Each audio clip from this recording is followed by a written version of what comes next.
Hello friends, काली बनैथिली मस्त chicken झोल। सांग माने खाइकी कहले एमितिका चिकेन झोल आगुरु आमे खाइ नथिलु। मस्त झोलटा हेछि, खाली झोल देकी आमे भात खाइछु। आपण माने सत शुनिचंती।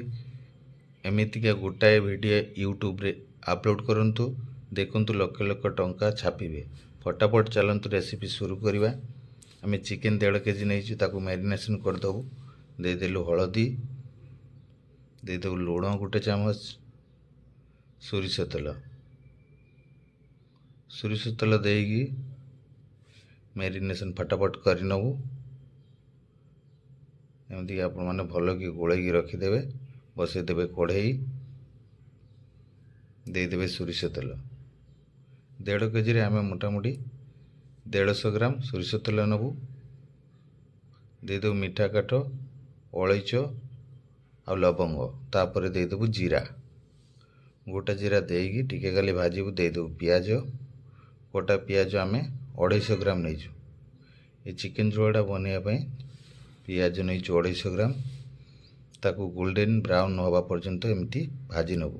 प्याज एमती फ्राई होला परे अदा रसुण 100 ग्राम नैछु, टमाटो 2 पीस नैछु, धनिया गोटा धनिया आमे 2 चम्मच नैछु, जीरा 2 चम्मच नैकी फाइन पेस्ट करिकी आमे मसला दे देलु।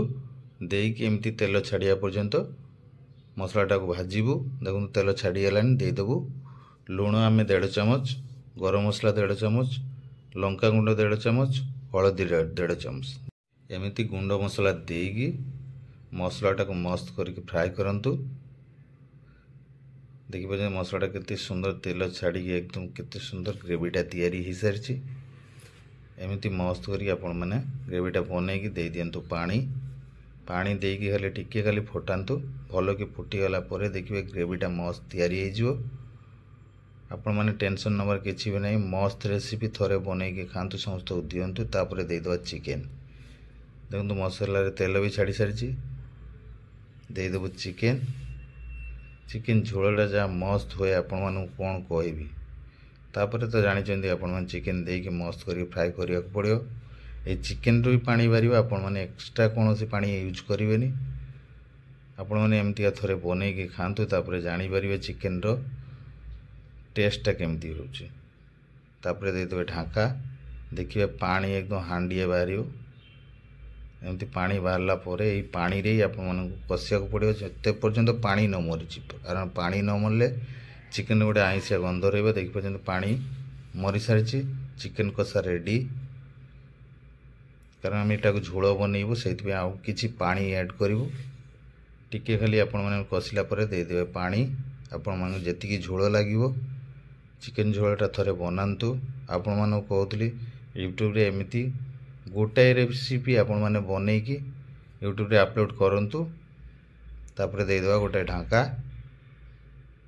तापर आपण माने खोली के देखिबे चिकेन रेसिपी रेडी। भात और रोटी संगे सर्व करंतु। आपण मानकु हम रेसिपी केमती लागिला लाइक कमेंट रे जणैबे। Thank you so much for watching. Love you all friend.